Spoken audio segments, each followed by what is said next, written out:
할렐루야. 네, 반갑습니다. 여러분, 무더위와 싸우느라고 고생 많으십니다. 네, 오늘도 하나님 말씀 충만, 또 성령 충만 받음으로 더위를 이기고 본인을 이기고 세상과 흑암 권세 이기는 승리자로 살기를 바랍니다. 네. 오늘은 마태복음 13장 23절로 30절까지 읽었습니다. 근데 내용은 36절에서 또 43절까지의 내용을 다 포함하고 있습니다. 이 마태복음 그 13장은 별명이 예수님의 비유장입니다. 마태복음은 13장은 1절부터 쭉 예수님의 그 씨 뿌리는 비유에서부터 시작해가지고 몇 가지 비유로 쭉 구성이 되어 있습니다. 그 비유를 들어서 진리를 설명하셨어요. 예수님께서. 우리가 이 예화를 쓰는 이유는, 비유를 쓰는 이유는 진리를 빨리 이해시키기 위해서 이 비유를 씁니다. 그런데 예수님의 비유를 통해서 그 예수님의 말씀을 들은 많은 사람들이 그 마태복음 13장 끝부분에 가보면은 그 반응이 참 재밌습니다. 그 반응이 예수님을 배척한 것을 볼 수가 있어요. 예. 그 예수님의 비유를 통해서 진리의 말씀을 듣고 끝에 가서 예수님을 배척했다. 이만큼 안타까운 일이 없습니다. 우리 성도님들은 이 진리를 듣고 아멘으로 받아들이는 복을 받기를 바랍니다. 이게 진짜 복입니다. 그래서 오늘 본문 우리가 읽었는데 여기 보면 좋은 씨와 가라지, 곡식과 가라지가 오늘 본문에 나오는 것을 볼 수가 있어요. 이 좋은 씨와 가라지는 뭘 가리키느냐? 이 좋은 씨와 가라지는 각 사람에게 전파되는 말씀을 가리키는 것입니다. 그 말씀을 가리키는데 이 각 사람에게 전파되는 말씀 중에 참 복음만 있는 것이 아니다. 그걸 가르쳐주는 거예요. 참 복음만 있는 것이 아니다. 다른 복음도 있다는, 가라지가 있다는 거예요. 다른 복음도 있다는 말씀입니다. 우리가 몇 년 전에 주일날 저녁에 18강좌에 걸쳐서 모세오경을 공부한 적이 있어요. 그 모세오경을 공부할 때, 창세기를 공부할 때 이 창세기 맨 앞에서 우리가 아주 중요한 것을 공부했어요. 성경에 보면은 아무 문제가 없는 그 성경에 딱 두 장이 있어요. 성경이, 구약 성경이 926절, 신약 성경이 260절 이렇게 됐는데 260장, 장입니다. 이게 장이 있는데 그 많은 성경 가운데 아무 문제가 없는 장이 창세기 1장, 2장과 요한계시록 21장과 22장. 맨 앞에 2장하고 맨 끝에 2장을 제외하고는 많은 문제들을 다룬 것을 볼 수가 있어요. 그 창세기 1장과 2장에는, 창세기 1장에는 하나님이 천지 만물을 말씀으로 여세 동안 창조하십니다. 일째 되는 날 쉬죠, 하나님께서. 그리고 창세기 2장에는 하나님이 천지 창조에 대한 대략을 다시 말씀하시죠. 그리고 창세기 2장에 보면 아주 중요한 거, 에덴 동산을 창설하십니다. 에덴 동산을 창설하시죠. 하나님께서 사람 살기에 최적의 조건을 만드십니다. 그리고 맨 나중에 그 에덴 동산에다가 아담을 지으시죠. 그리고 아담을 지어서 그 코에 생기를 부어 넣었더니 뭐가 된지라? 생명이 된지라 그랬어요. 할렐루야. 그 아담을 지으셨어요. 그 아담 혼자 사는 것을 보니까 하나님이 안 돼 보였어요, 그게. 그래가지고 아담이 깊이 잠들게 한 다음에 아담의 갈비뼈를 뽑아서 하와를 지으십니다. 그래가지고 그 아담과 하와가 한 가정을 이루고 에덴 동산에서 살게 되죠. 그때 하나님께서 아담과 하와에게 말씀하십니다. 내가 이 동산에 있는 모든 나무의 실과는 다 먹을 수 있다. 다 먹되 동산 중앙에 있는 선악을 아는 나무의 실과만 먹지 말아라. 먹는 날에는 내가 정녕 죽으리라 그랬어요. 그게 창세기 2장입니다. 네. 근데 창세기 3장으로 딱 넘어가면 그 낙원에, 에덴이라고 하는 그 낙원에 뱀이 등장합니다. 뱀. 이 뱀은 마귀의 화신입니다. 네. 이 뱀이 등장해가지고 하와를 미혹을 합니다. 네. 이 마귀는요, 옛날이나 지금이나 언제나 약한 쪽을 녹화합니다. 네. 여러분들도 개인적으로 약한 쪽이 언제나 마귀에게 노출되어 있다는 사실을 아셔야 돼요. 본인이. 나는 무엇에 약한가? 예. 나는 돈에 약한가? 나는 명예에 약한가? 나는 권세에 약한가? 나는 세상에서 즐기는 것에 약한가? 이게 하여간 그 자기의 약한 쪽을 이 마귀가 녹화하는 거예요. 언제나. 그러니까 하와에게 나타나가지고 선악과 하나님이 정말로 먹지 말라고 했더냐 이래가면서 유혹을 하죠. 그래가지고 하와가 홀딱 넘어갑니다. 예. 넘어가서 선악과를 따먹었죠. 예. 따먹고 나니까 자기 혼자만 이상하게 되게 생겼거든요. 예. 그래가지고 자기 남편한테 갑니다. 그래가지고 세상에 아마 그때부터 남자들이 여자 말을 잘 듣는 거예요. 예. 그때부터. 지금은요, 애들이 초등학교 유치원 가도요, 남자애들이 여자애들 말을 그렇게 잘 듣는다고요. 예. 집에서 그것만 보고 자라서. 예. 반응이 별로 신통치 않아요. 예. 다 찔리는 데가 있어요. 그래가지고 하와의 말을 듣고 아담도 넘어가고 말았어요. 그래가지고 저주를 받죠. 저주. 에덴 동산에서 추방당합니다. 그때부터 인류 역사에 사망이 들어오죠. 네. 저주, 땅이 저주를 받습니다. 아담과 하와가 그 뭡니까? 아담이 땀을 흘려 땅을 일구지 아니하면 먹고 살 수가 없는 거예요. 그리고 하와는 남편을 섬기고, 그리고 잉태하는 고통, 출산하는 고통, 자기 남편을 섬기고 아이들을 양육하고 이 고통을 다 당해야 됩니다. 그때부터 시작된 거예요. 네. 그러면서 그게 이제 창세기 3장 1절로 14절의 내용입니다. 그러면서 15절에서 하나님이 아주 중요한 말씀을 하시는 거죠. 창세기 3장 15절에서. 제가 이 말을 하려고 지금 앞에 얘기를 한 거예요. 하나님께서 뭐라고 말씀하셨느냐 하면 여자의 후손과 뱀의 후손을 말씀하셨어요. 자, 여자의 후손, 뱀의 후손은 여자의 후손의 발꿈치를 상할 것이다. 그랬어요. 네. 이 세상에는 뱀의 후손들이 존재한다. 네. 그리고 그 뱀의 후손은 이 세상에서 선한 사람들, 믿음의 사람들을 끊임없이 공격하게 될 것이다. 네. 그리고 여자의 후손은 뱀의 후손의 머리를 상할 것이다. 그랬어요. 네. 그러니까 이 세상은 제가 늘 말씀드렸지만 투트랙으로 나갈 것이다. 그 말이죠.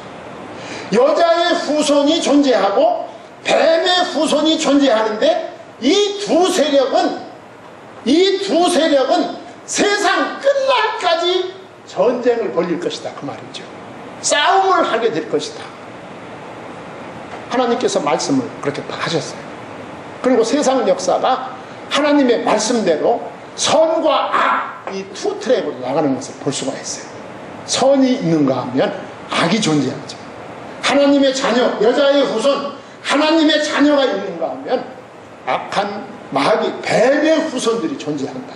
이 두 세력이 세상에 존재하는 것을 볼 수가 있습니다. 창세기 3장 15절은 이 두 세력의 출발점이다 라고 보면 돼요. 그래서 보면 이 둘이 그대로 이제 역사를 이루어가는 거죠. 창세기 4장에 보면 가인과 아벨, 이 두 세력이 딱 존재합니다. 예. 가인의 세력, 아벨의 세력, 이 두 세력이 존재하는 걸 볼 수가 있어요. 창세기 5장에 가보면은 거기 인류 최초의 족보가 나오는데 에녹과 같은 하나님을 잘 잘 믿고 순종하는 에녹과 같은 세력이 있는가 하면 타락한 세상 세력이 나옵니다. 에녹은 죽음을 보지 않고 들림을 받아 하나님 나라에 갑니다. 두 세력이 있어요. 창세기 6장에 보면 노아와 같은 하나님의 말씀에 순종하는 이 아주 작은 세력이 있는가 하면 타락하고 하나님을 배반하는 이런 타락한 죄악 세력, 뱀의 후손의 세력이 크게 형성하고 있는 것을 볼 수가 있습니다. 이 세력은 끝까지 갑니다. 언제까지? 예수 그리스도가 이 땅에 다시 오심으로 세상이 끝나는 그 시점까지 이 두 세력은 계속합니다.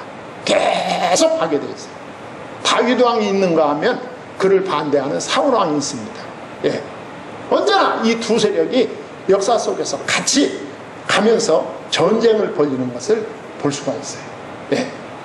그러므로 오늘 본문에 나타난 것도 결국은 천국의 아들들과 악한 자의 아들들의 씨 뿌리는 일이 나온다 그 말이죠. 예. 여기 씨 뿌리는 일은 결국 성령과 악한 영의 전쟁을 의미하는 것입니다. 예. 구약에 나타난 그 여자의 후손과 뱀의 후손의 이 쌍두마차가 계속 지금 이어져 가는 거예요. 그런데 이 성령과 악령은 각각 대리자를 세워가지고 이 전쟁을 수행합니다. 성령은 어떤 대리자를 세웁니까? 참 선지자를 내세워서 복음을 전하게 만들죠. 전쟁터에서. 믿기를 바랍니다. 악령은 거짓 선지자를 세워가지고 참 선지자가 전하는 이 복음을 막습니다. 이 전쟁, 영적 전쟁이 계속 수행되어지는 것을 볼 수가 있어요. 모세와 바로의 대결, 바울과 유대인들의 대결, 성경에 보면 양과 염소의 비유, 알곡과 쭉정이의 비유, 예수님께서 계속 이 두 세력의 싸움을 예수님께서도 말씀하고 있는 것을 볼 수가 있어요. 아, 목사님 정말 그러네요. 네. 저도 진리를 깨달았네요. 깨달았어도 이따 끝날 때까지 계속 계셔요. 오늘 본문에서 은혜를 더 받으셔야 된다. 할렐루야. 예, 그래서 첫 번째로 24절에서부터 26절까지 보면 뭘 가르치느냐 하면 선과 악은 공존한다. 예. 궁금한 점이 있어도 참고 끝까지 기다리시기 바랍니다. 다 답이 나옵니다. 선과 악이 공존한다. 24절에 예수께서 그들 앞에 또 비유를 들어 이르시되 천국은 좋은 씨를 제밭에 뿌리는 사람과 같은 일을 그랬어요. 자, 여기에 나오는 씨 뿌리는 사람이 누구냐, 좋은 씨가 무엇이냐, 밭은 무엇이냐 하는 그 내용의 답이 36절로 43절에서 예수님이 다 설명해 주고 있어요. 오늘 말씀이 그대로 다 답이 본문에 나와 있어요. 씨 뿌리는 사람은 인자이신 예수 그리스도이십니다. 그리고 좋은 씨는 의인들을 가리킨다. 의인들, 천국의 아들들. 예, 38절에 43절 한마디로 말해서 이 좋은 씨는 복음을 가리키는 것입니다. 할렐루야. 그리고 같은 이 세상을 가리키는, 넓은 의미로 이 세상이고 좁은 의미로는 이 같은 교회를 가리키는 것이다. 예. 24절에서 우리가 두 가지를 주목해야 됩니다. 그 첫 번째가 뭐냐 하면 예수님의 일이 뭐냐, 예수 그리스도께서 이 세상에 오신 목적이 뭐냐, 그것은 이 세상에 좋은 씨를 뿌리기 위해서 오셨다. 할렐루야. 예수님이 이 세상에 오신 목적은 좋은 씨, 복음을 주시기 위해서 오셨다 그 말. 복음을 심기 위해서 오셨다. 누가복음 19장 10절에 보면 예수님이 말씀하셨어요. 인자에 온 것은 잃어버린 자를 찾아 구원하려 함이니라. 같은 얘기입니다. 예수님이 오신 목적은 잃어버린 자를 찾아서 구원하기 위해서 오셨다. 구원을 하기 위해서 복음이 필요한 거예요. 시편 126편 5절에 보니까 눈물을 흘리며 씨를 뿌리는 자는 무엇으로? 기쁨으로 그 단을 거두리로다. 그랬어요. 예. 예수 그리스도께서는 이 땅에 오셔서 눈물을 흘리며 씨를 뿌림으로 여러분들을 추수한 줄 믿으시기 바랍니다. 예. 예수님이 세상에 오신 목적은 좋은 씨를 뿌리기 위해서 오셨다. 그리고 예수님은 밭의 주인이시다. 그거 24절 말씀. 밭. 세상의 주인이 누구냐? 예수님이시다. 교회의 주인이 누구냐? 예수님이시다. 세상은 예수님의 밭이다 그 말입니다. 왜 그러냐? 요한복음 1장 3절에 보면 만물이 그로 말미암아 지은 바 되었으니 지은 것이 하나도 그가 없이는 된 것이 없느니라 그랬어요. 여기 그가 누굽니까? 예수님이죠. 네. 만물은 예수로 말미암아 지은 바 되었으니 지은 것이 하나도 예수가 없이는 된 것이 없느니라. 세상의 주인, 만물의 주인이 누구라는 거예요? 예수 그리스도라는 거예요. 히브리서 1장 12절에 보니까 이 모든 날 마지막에 아들로 우리에게 말씀하셨으니 이 아들을 만유의 후사로 세우시고 또 저로 말미암아 모든 세계를 지으셨느니라 그랬어요. 온 세상의 주인은 예수님이시다 라고 하는 것을 오늘 24절이 가르쳐 주는 거예요. 예. 이것을 확실히 아셔야 됩니다. 예. 자, 그런데 오늘 25절에 보니까 자, 예수님이 뿌린 밭에 가라지를 뿌렸다 그래요. 누가? 원수가. 사람들이 잘 때에 그 원수가 와서 곡식 가운데 가라지를 덧뿌리고 갔더니 그랬어요. 자, 여기 원수는 39절에 보면 마귀라 그랬어요. 마귀. 예. 여기 원수가 누구냐? 마귀입니다. 우리 성도님들 신앙생활 하실 때 말씀 붙잡고 신앙생활 하셔야 돼요. 예. 다른 거 세상 명예, 세상 권세, 세상 축복 붙잡고 신앙생활 하면 안 돼요. 예. 그런 것들은 다 따라오는 부차적인 것이지 우리가 잡아야 될 진리가 아니에요. 그거. 예.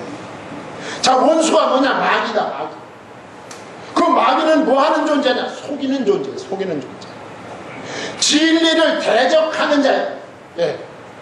그래서 이 가라지는 악한 자의 아들들입니다. 악한 자의 아들, 마귀의 자녀들이다. 예. 자, 그런데 원수는 이 가라지를 덧뿌리는 일을 합니다. 항상. 예. 가라지가 뭡니까? 비복음, 악한 자, 마귀의 자녀들, 그 사상을 덧뿌리는 일을 이 원수들이 한다 그 말입니다. 세상에는 악한 자와 불법한 자들이 이렇게 악한 것을 아주 은밀하게 심습니다. 예, 은밀하게 심어요.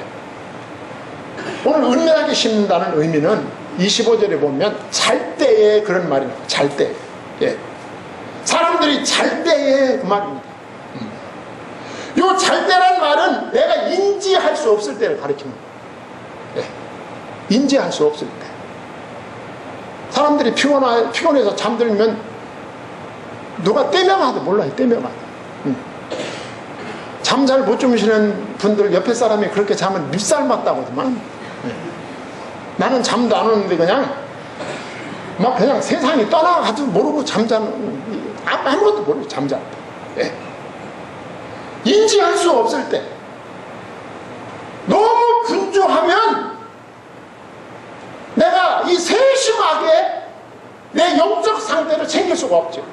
너무 분주해서 내가 너무 집착하는 일이 많아서 내가 너무 태연해서 내가 잘 인지하지 못할 때, 이때가 잘 때는 이 잘 때에 마귀가 와서 가라지를 살짝 집어넣는 거예요. 그래서 예수님께서도 깨어있으라 그러시는 거예요. 깨어있으라. 예. 그때 집어넣는 거예요. 그래서 요한복음 13장 2절에 보면 마귀가 벌써 시몬의 아들 가룟 유다의 마음에 예수를 팔려는 생각을 뭐 했더니? 넣었더니 그래. 넣었더니. 예. 이 사람 돈에 눈이 어두워가지고 돈에 눈이 어두워서 자기 선생님을 팔려는 생각이 딱 꽂혀버려. 사람이 욕심에 꽂혀버리면 다른 거 아무것도 생각 안 합니다. 예. 그래서 사람들이 감옥 가는 거예요. 그래서 예. 그 사람들이 본인이 그 불법을 저지르고 그 결과가 얼마나 어마어마한 결과를 가져올 수 있다는 생각을 하면 그런 짓을 하겠습니다. 예. 날마다 뉴스에 두 손 묶여서 감옥 가는 것을 계속 보면서도 그 짓을 계속 하는 거예요. 예. 한번 욕심에 꽂히면 안 보이는 거예요. 아무것도.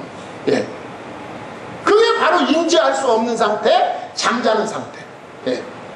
가룟 유다가 돈에 꽂히고 명예에 꽂히고 권세에 꽂혀서 완전히 터미난 상태를 마귀가 보고 딱 예수님을 팔려는 생각을 넣어버린 거예요.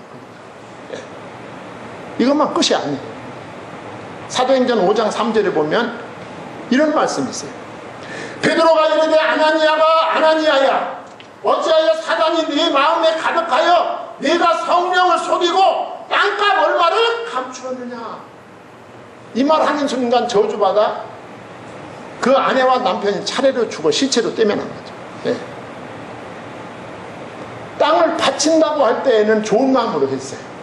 돈을 보니까 욕심이 생긴 거예요. 예. 마귀가 딱 그 마음에 욕심을 집어넣은 거죠. 예. 꽂혀버린 거예요. 예. 그러면서 사람이 제정신이 아닌 게 되는 거죠. 이렇게 되는 겁니다. 우리가 그리스도인으로 살아갈 때 우리가 사단에게 이런 틈을 보여주지 말아야 된다 그 말이죠. 틈만 보이면 집어넣는다 그 말이죠.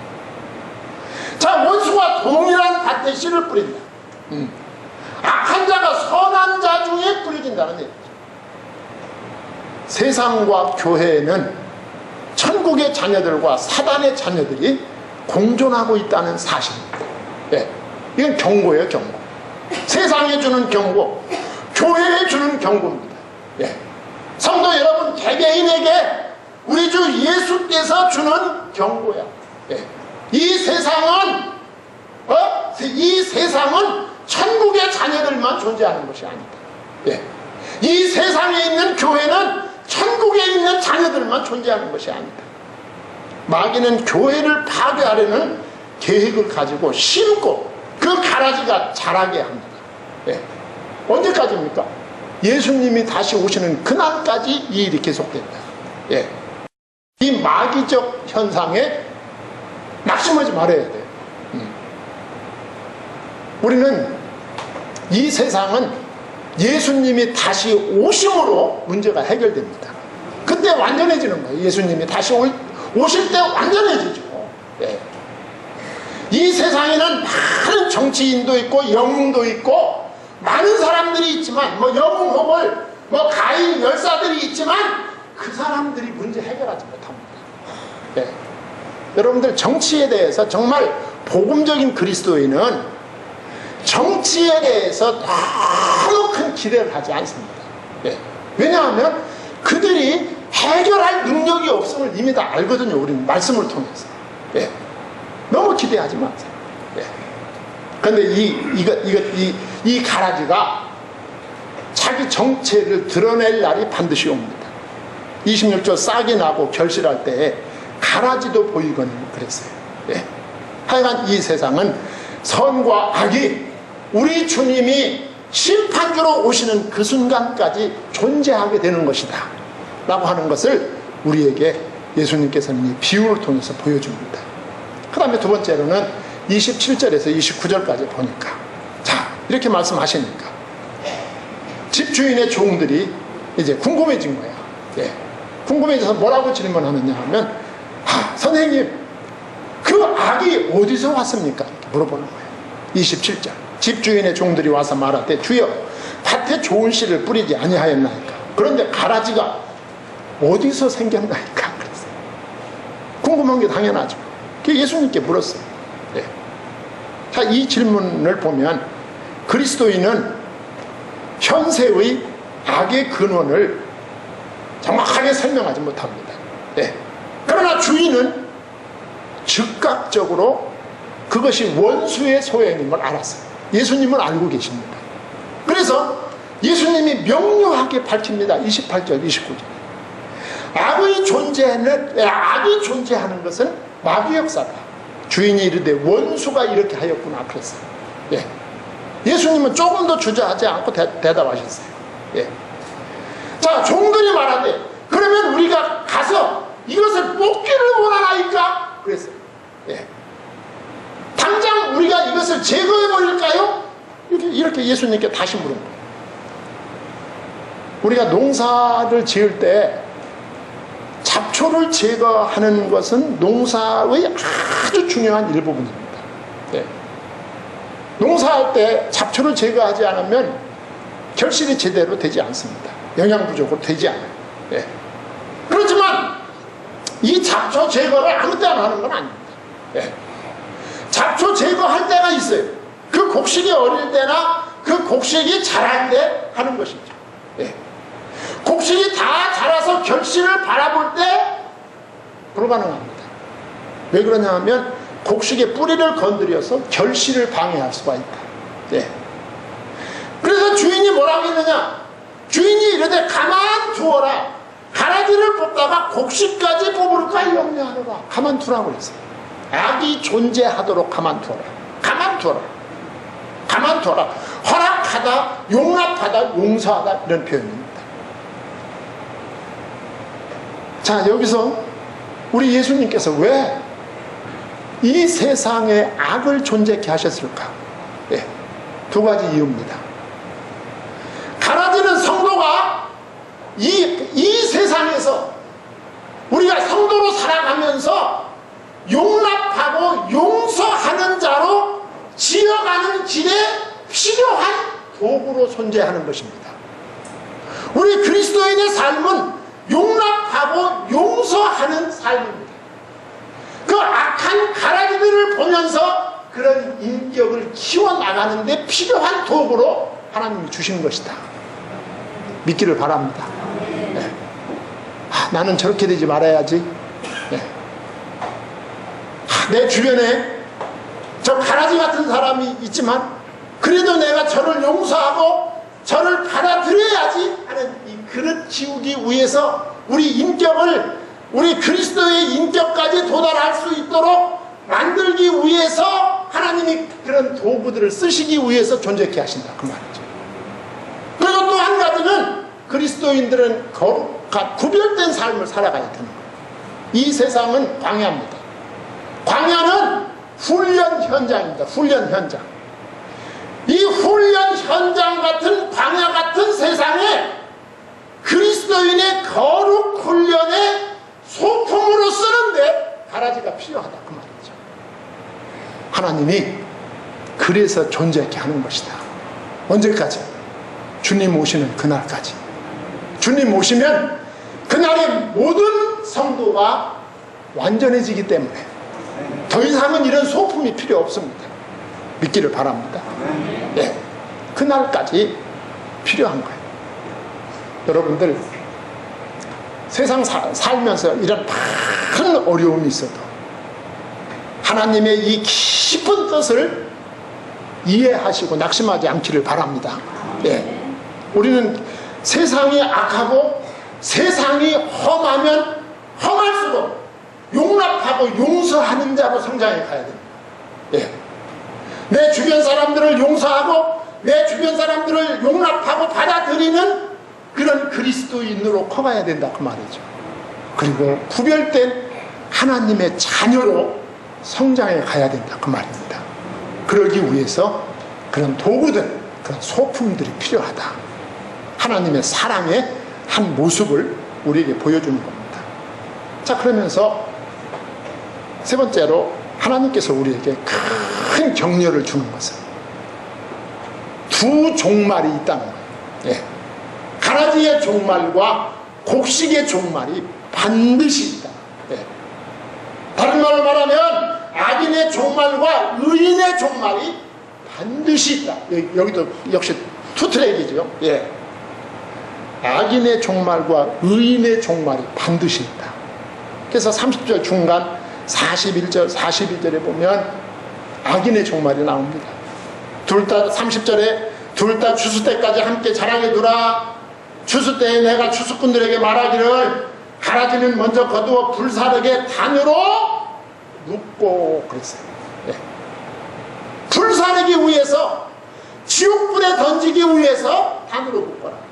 예. 41절 42절 인자가 그 천사들을 보내리니 그들이 그 나라에서 모든 넘어지게 하는 것과 또 불법을 행하는 자들을 거두어내어 풀무불에 던져 넣으리니 거기서 울며 이를 갈게 되리라. 그랬어요. 악인의 결국을 보여주는 거예요. 불신자의 결국을 보여주는 것입니다. 요한계시록 20장 10절에서 또 그들을 미혹하는 마귀가 불과 유황못에 던져지니 거기는 그 짐승과 거짓 선지자도 있어 세세토록 밤낮 괴로움을 받으리라. 악인의 결국, 하나님 없는 자, 예수 그리스도가 없는 자는 불못에 던지움을 받게 될 것이다. 반드시 종말이 있게 될 것이다. 예. 악한 세상을 바라보면서, 예. 불신앙의 세상을 바라보면서 너무 낙심하지 않기를 바랍니다. 예. 그리고 어디든지 가라지와 알곡이 섞여 있다는 사실, 이 사실을 보고 낙심하지 않아야 된다 그 말이죠. 그 다음에 의인의 종말이 있음을 밝혀주는 거예요. 예. 30절 하반절과 40절에서 보여줍니다. 곡식은 모아 내 곳간에 넣으라 하리라. 그랬어요. 곡식이 누굽니까? 의인이죠. 의인. 예수님을 믿고 구원받은 하나님의 자녀들입니다. 이 곡식은 모아 내 곳간에 넣으리라. 이 곳간이 어딜까요? 천국, 하나님의 나라입니다. 할렐루야. 참 시련이 많고 어려움 많은 세상이지만 예수님 꼭 붙잡으셔야 돼. 네. 왜? 43배 때문에. 그때의 의인들은 자기 아버지 나라에서 뭐같이? 해와 같이 빛나리라. 귀 있는 자는 들으라 그랬어요. 네. 귀 있는 자, 복음을 들을 수 있는 자, 진리를 들을 수 있는 자는 들으라. 믿기를 바랍니다. 세상은 악합니다. 우리 주님 오시는 그날까지 계속될 것입니다. 그러나 우리 주님은 당신의 사역자들을 통해서 생명의 복음을 뿌리고 있습니다. 여러분은 그 아름다운 열매들이 되기를 주의 이름으로 소망합니다. 기도하겠습니다.